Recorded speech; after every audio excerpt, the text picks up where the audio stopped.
Tapi bohong. Terlihat seorang perempuan yang bernama Soyun sedang berjalan dengan raut wajah depresi. Namun tiba-tiba muncul sebuah mobil yang menghadang dirinya di depan. Di sisi lain, ada seorang pria yang bernama Yokchol datang ke restoran. Ia memarahi teman-temannya di sana lantaran Yokchol menganggap bahwa guru yang melatih anaknya itu seorang penipu. Tak terima disebut penipu, pertengkaran pun terjadi di sana. Dan lantaran membuat kegaduhan di acara makan malam, pada akhirnya Yokchol pun dipecat dari pekerjaannya yaitu sebagai pelatih tinju. Pada keesokan harinya, Yeonsu memberitahu Yokchol untuk datang ke sekolah di desa untuk mengajar sebagai guru olahraga di sana. Namun di perjalanan, ban mobil Yokchol pun bocor di jalan. Ia pun segera menelpon mobil derek untuk bisa menjemputnya ke bengkel. Di tempat kejadian, Yokchol pun tanpa sengaja melihat brosur orang hilang di papan pemberitahuan. Sesampainya di bengkel, Yokchol pun melihat ada seorang siswi yang bertengkar di sebuah jalan. Yokchol di sini menghampirinya dan membubarkan paksa perdebatan mereka.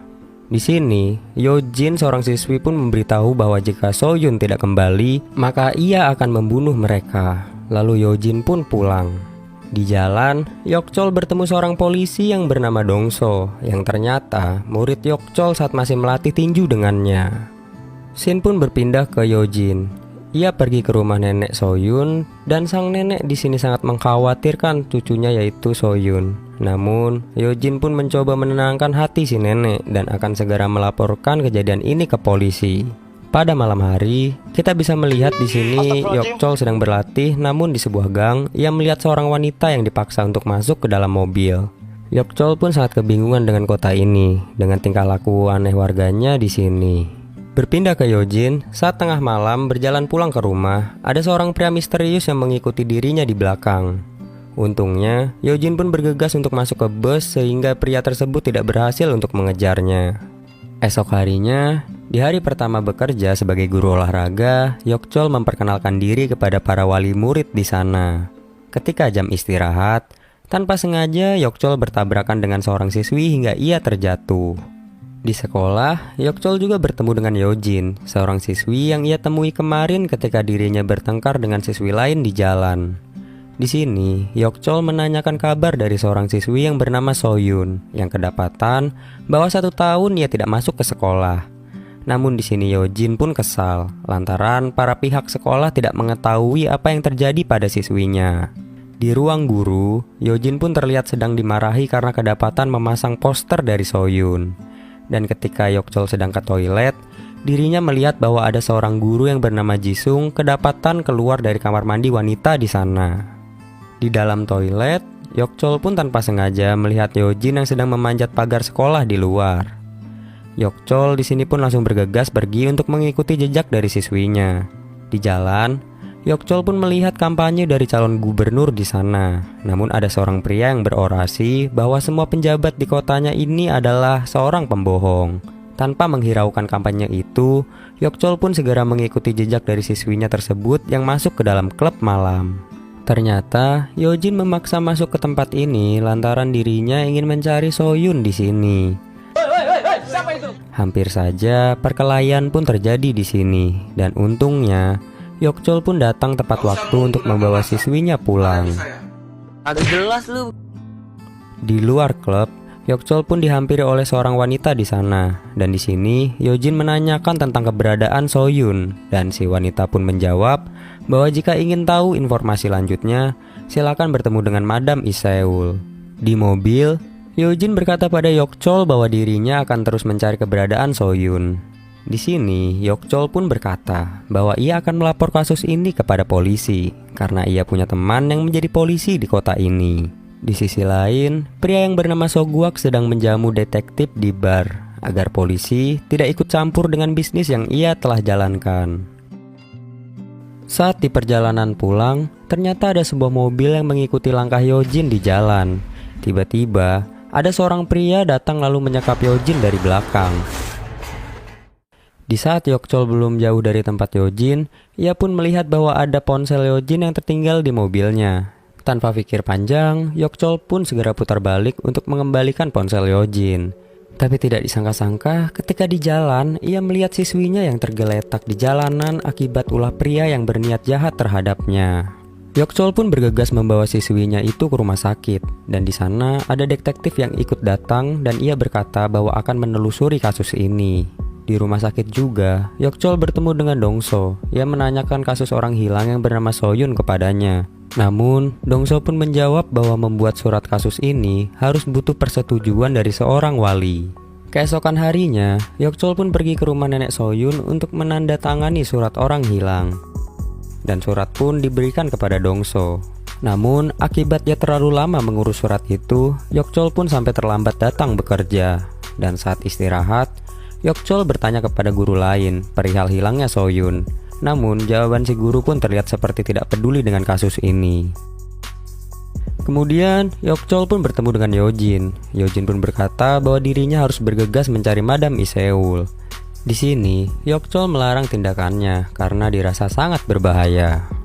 Berpindah ke Shin Dongsu, ia pun ditegur oleh atasan perihal dirinya dilarang membuat surat laporan orang hilang tersebut. Di sekolah, Yokchol melihat Yojin sedang berjalan berdua dengan guru Jisung. Dan di kamar mandi wanita, Yokchol melihat sebuah asap di jendela. Yokchol pun bergegas ke sana dan menyuruh para siswi nakalnya untuk masuk ke kelas. Namun di toilet, Yokchol melihat bahwa ada sebuah kamera yang dipasang tersembunyi di sini. Yokchol pun lalu bergegas memberitahu atasan perihal adanya kamera itu. Namun atasan malah memarahinya akibat tindakan dia melapor polisi perihal kasus Soyun. Namun, Yokchol di sini penasaran dengan isi rekaman kamera itu. Ketika diputar, ia pun terkejut karena ia melihat bahwa guru Jisung lah yang memasang kamera itu. Yokchol pun bergegas untuk ke meja kerja Jisung, dan ketika ia mencek laptop Jisung, Yokchol pun kaget di sini. Ternyata di sana muncul percakapan antara Jisung dan juga Soyun. Dan pesan terbaru di percakapan itu ketika Jisung hendak menjemput Yojin. Karena dirasa tidak baik-baik saja, Yokchol pun bergegas mencari Yojin. Dia juga menelpon Dongso di sini, namun tidak bisa dijawabnya lantaran dia sedang dimarahi atasannya. Di dalam mobil, Yojin bertanya perihal keberadaan Soyun kepada Jisung. Dan sesaat saat telepon Yojin berdering karena ditelepon Yokchol, tiba-tiba Yojin pun dibogem oleh Jisung. Yojin pun disekap di ruangan, dan di ruangan itu Yojin melihat ada ponsel milik Soyun di sana. Dan tanpa membutuhkan waktu lama, Yokchol pun datang ke rumah Jisung, dan tanpa basa-basi, Jisung pun dihajar habis-habisan di sini. Jisung meminta maaf, namun dia diinterogasi oleh Yokchol perihal ponsel Soyun yang ada di ruangan itu. Namun saat ditanya tentang keberadaan Soyun, Jisung pun menjawab bahwa ia hanya mengantarkannya saja ke suatu tempat. Namun ketika ia kembali, Soyun pun menghilang dengan meninggalkan ponsel miliknya di toilet. Jisung pun dibawa ke kantor polisi untuk dimintai keterangan lebih lanjut. Di sini, Yokchol memohon kepada polisi agar memecahkan kasus ini, dan ia pun membawa barang bukti kamera dan ponsel milik Soyun di sana. Berpindah ke Shin Sogwak, polisi menelponnya dan berkata bahwa ada seorang guru olahraga yang bernama Yokchol sangat perlu diwaspadai akibat ia sudah tahu jejak dari Soyun. Sogwak pun langsung memberitahu Gubernur Kim atas masalah itu. Ia pun segera meminta bawahannya itu untuk segera menyelesaikan masalahnya. Di keesokan harinya, Yokchol pun dipanggil ke ruangan oleh Gubernur Kim. Di sana, Kim pun mengeluarkan surat pemecatan, padahal Yokchol tidak melakukan kesalahan sama sekali. Yokchol pun sangat curiga dengan tingkah laku seorang calon pemimpin di sini. Saat termenung di balkon rumah, Yokchol pun mendengar kabar dari Dongsu perihal keberadaan Soyun. Dan ketika sampai di tempat kejadian, alangkah terkejutnya bahwa ada mayat wanita di bawah jembatan. Dan Dongsu pun berkata, itulah Soyun. Yojin pun datang dengan rasa sedih yang sangat dalam saat melihat kejadian itu. Di kantor polisi, Dongsu pun ingin mencari barang bukti yang diberikan oleh Yokchol. Namun, Dongsu pun ketahuan oleh polisi yang ternyata korup di sana. Yokchol dan Yojin pun pergi ke rumah sakit untuk menjenguk nenek Soyun yang ternyata sedang sakit memikirkan cucunya yang tidak pulang ke rumah. Dongsu pun menghubungi Yokchol ketika masih di rumah sakit. Ia memberikan informasi perihal Soyun yang berkomunikasi dengan Madam Iseul di percakapan ponselnya. Namun saat pembicaraan berlangsung, tiba-tiba saja Dongsu dipukul hingga pingsan lalu mereka mengambil ponsel itu. Yokchol pun berpamitan dengan Yojin dan ternyata ia keluar pergi ke klub tersebut dengan niat menemui Madam Iseul. Setelah bertemu dengan Madam Iseul, Yokchol pun menanyakan kasus yang menimpa Soyun dan ia pun menjawab bahwa dulu Soyun di sini akan dijadikan budak seks oleh Gubernur Kim untuk memuaskan nafsu komisaris polisi setempat. Namun Soyun pun berhasil kabur melarikan diri. Selang beberapa lama, anak buah Sogwak pun datang dan mengepung tempat ini, berniat untuk menghabisi Yokchol di sini. Tapi masalah sekecil ini sih bagi Yokchol pun sangat mudah diatasi. Yokchol pun menggali informasi kasus Soyun dan ia baru tahu jika Lau Jisung ialah anak dari Gubernur Kim. Yokchol pun bergegas untuk pergi menemui Yojin. Di perjalanan, ia ditelepon oleh Dongsu, perihal Jisung sudah dibebaskan semalam. Dan benar saja, Yojin pun dalam bahaya di sini. Flashback saat pembunuhan Soyun, ternyata dalang dari semua kejahatan di kota ini ialah Jisung dan juga Gubernur Kim. Ia memperalat Jisung untuk menculik Soyun sebelumnya. Dan saat keadaan genting yang terjadi di rumah Gubernur Kim ini terjadi, Yokchol pun datang masuk dan menghajar habis-habisan Jisung di sini.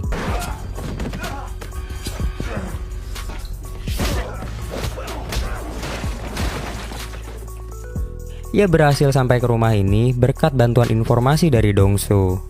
Lalu berpindah ke scene calon Gubernur Kim yang telah berhasil memenangkan pencalonan di sini. Ia pun secara resmi menjadi gubernur di kota ini berkat bantuan para polisi korup di kota ini. Yokchol pun pergi membawa Yojin ke rumah sakit dan sesampainya di sana, Yokchol melihat berita bahwa Kim telah terpilih menjadi gubernur dan tanpa pikir panjang tentang semua kejahatan yang telah ia perbuat, Yokchol pun pergi untuk mencari Kim.